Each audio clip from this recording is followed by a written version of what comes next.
Martin Odegaard suffers major ankle injury and limps off. This is not what you want to hear in the week of the North London derby. Obviously, we know the ref did us dirty in the Brighton game. Declan Rice is missing the North London derby. Mikel Moreno is missing the North London derby. Calafiori has had some crazy sort of scares with Italy. And now Martin Odegaard has picked up a knock. Now, boy, Arsenal fans, we knew it was peak, but it's peak, you know. For those of you in the summer that said, I can't wait until the season starts again. Boy, hey, I told you, look, be careful. We love the football club, but life is getting at us very quickly, and this squad is clearly being means tested. Clearly, now I don't know what we do in relation to midfield. You would imagine Kai Havertz, if he wasn't going to play in midfield going into this game because of certain people missing the game, he sure as hell probably has to play in the middle of the park now. And I don't know if you're going to say Timber in the mix, Zinchenko in the mix. I don't know what we're going to do in the middle of the park, but Mikel Arteta, who spare a thought for the guy, man, he probably just found his solution and the way he wanted to play with the injury issues and the suspensions that have already been there. And now this, man. But yeah, people, man, that was just that minute was just me, man. That was tears from the heart, man. But yeah, Martin Odegaard has allegedly picked up a knock. Now we hope and pray that this is nothing serious, people. But the man left the pitch limping and in tears. It's scary stuff. It's scary. This is unnecessarily scary. You know, we're trying to win the title. We just come out of the summer transfer window. Players are getting injured. Oh my days. And there are going to be some Arsenal fans. You know, everybody's a genius in hindsight. We would say, why didn't we act in the market and make sure we had depth? For one, and also very reactionary. But the Emil Smith Rose, the Fabio Vieiras, who have departed this club permanently or on a temporary basis, wishing they was there, because boy, even young Ethan, boy, heroes are made in games like this and in weeks like this. Boy, you got Trossard, you got Sterling. Arteta, you're gonna have to just find a way, man. I'm nervous, man, because not only do we lose the creativity in a player that is already always available for the pass, we also lose an individual that is the second man in the press for us, people, defensively. We all know how much, you know, winning the first and second balls and duels and all that stuff in the Premier League is vital. So yeah, this isn't what you want to see Romano, as you'd imagine, be on it. First and foremost as well, I'm being very selfish, as if I'm completely honest with you. I'm thinking about myself and what this means for my football club. We need to remember, myself included, Martin Odegaard is a human being, and you know, we hope he's all right. We hope you're all right from a health point of view. Get stronger soon, captain, man.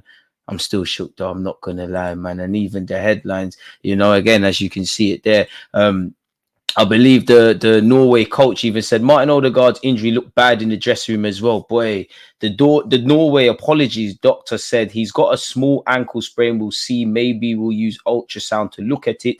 If we are unsure, there'll be an MRI tomorrow. Now, you'd imagine, regardless, surely Arsenal or the Norwegian medical team make him do an MRI and see if there's any underlying damage and any complications. Now, we hope for the best and we prepare for the worst. You know, when you hear small ankle sprain, again, that does probably mean you've got to sit down for a game or two, but it could be better, it could be worse. You don't want to hear months. Our midfield, and again, I'm so passionate on it. It's easy for me to be an armchair expert and talk about the midfield, but as I've been saying in a number of live streams, and again, everyone can be a genius in hindsight, you know, you look at our squad last season, assume people, nobody left and everybody stayed. The squad was how it was. You could make a case of a winger, a striker, two central midfielders. Now, I know it's easier said than done. I'm not in the boardroom with Mikel Arteta and Edu, but this man a few months ago, March, April time, said we've got one of the smallest squads in the league. You hope for the best, but Martin Odegaard, one of our more durable players, our captain, is now injured. Tomiyasu is apparently on the mend, but is a frequent one with injuries, unfortunately for him.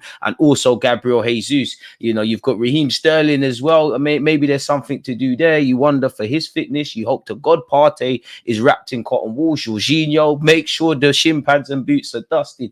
We could have acted in the summer, man. Our squad is tiny and we're just beginning the season, people, man. Like, the season is just beginning. We've got Spurs, Champions League, City. It is what it is, man. We hope for the best, man. Small ankle sprain. There could be reasons for optimism. We hope for the best, and it's just bruising, and it's a painful tackle, and you miss out. Unfortunately, you never know with these things, and you want to rule out as many things as you can. I always say, though, when it comes to injuries, unfortunately, I've got sympathy evidently for the players' teammates, for us Arsenal fans.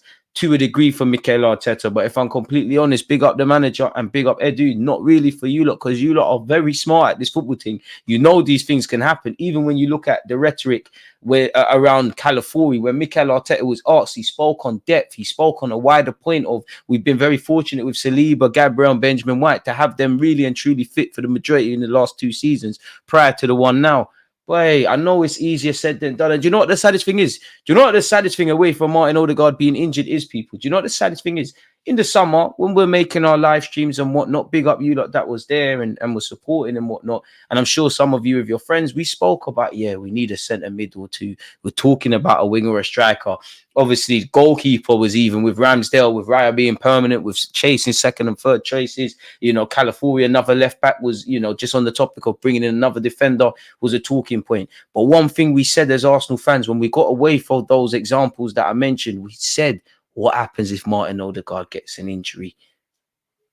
It's funny, isn't it? Things are happening now. Again, whether Zinchenko gets an option, whether, you know, whether Zinchenko gets a look in, whether Ethan gets a look in, whether the manager sits there and says, you know what, forget the 8.5 thing, we're going to go with a flat midfield 3. Maybe, again, in terms of different personnel, we try something like Timber. Maybe it's even a 3 at the back. You'd imagine if anything happens to to Martin Odegaard, apologies, ironically for me, you would imagine that Kai Havertz would play in his role purely because of what he offers off the ball. But, you know, Kai, if he doesn't play up front, there's a hole there. If he goes into the 8, there's a hole. If he now goes into the 10 now, there could be a hole. That could be something. Havertz, Jorginho, and Payet, I don't know. And maybe that's for another video, people. My heart is bleeding right now, man. Arsenal have been dealt a problem, a potentially... You know, I can't say that, you know, a potential blow, we'll call it, just 6 days before their derby against Spurs, after Martin Odegaard was injured on Norway duty. The playmaker suffered an ankle injury after a slide tackle from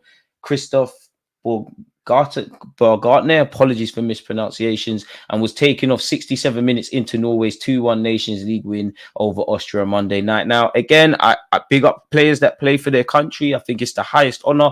I don't think players should be persuaded not to be called up. You know, you're inspiring the youth and the generation, and you know, you're supporting your people. Them, but at the same time, if I'm really sinister, you look at the number of players that continuously pull out of these friendlies, and I don't blame the players because there's a lot of pointless friendlies. The Nations League's added a bit of competitiveness, but it's a congested fixture calendar list, and it's only going to get worse. You've heard several players speak about that, even in this international period. When I'm seeing several players come out of England, Rice, I get it. You need to get a game, and you did well against Ireland. But Declan Rice, Bukayo Saka, Martin Odegaard, I know Haaland's there, but there's been times Haaland's pulled out. You know, you need to pull out like you're not ready for a kid, man. Like, because for us with these things, it's always happening when players are not at the club. Sure, okay, there's been injuries, but you know, Moreno's injured in training.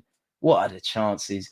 You know, the beginning of the end, in a sense, for Gabriel Jesus, or the beginning of this frequent injury stuff was in the World Cup for Brazil. Calafiori the other day for Italy. Now we hope that one day is all right, and it does seem a lot more positive.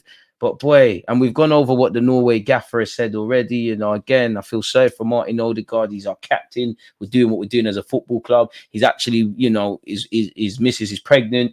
Life is going good for Odegaard. And unfortunately, there's challenge and twists. But Martin Odegaard, you're a very resolute character, man. You've dealt with a lot in your life, I'm sure, to get to this point, and you'll get over it. Unfortunately, injuries, as I say in all my live streams, injuries to footballers are like chefs cutting their hand in the kitchen. It's part and parcel of the game. Life is coming at Arsenal Football Club very quickly. 4 games or so into the Premier League season. We've got referees, we've got injuries, we've got some positive, some negative on the transfer front. We've got a debate about depth. We've got a debate about players in form, because Martin Odegaard, we miss him now, obviously. You don't know what you have till it's gone. People say, oh, Martin Odegaard ain't doing this, ain't doing that. Right. We hope for the best. We hope it, you know what, the best case scenario, I hope it's just bruising and a bad tackle, but I'm not a physio. And it'll be a nervous wait for Martin Odegaard to see what that entails, people. At the time of making this video, of course, at 9:30 UK time, I've got Alex of the Different Knock. I'm pretty sure at some point I'll go live to speak about why the Arsenal talking points, in no doubt, as well as Martin Odegaard's injury. And you know what? This might be a more in-depth kind of look at Odegaard. And again, our squad is being mean-tested, folks, but we're going to have to get on with it. On that note, you lot stay safe, stay blessed, smash the like button, let me know your thoughts. Peace.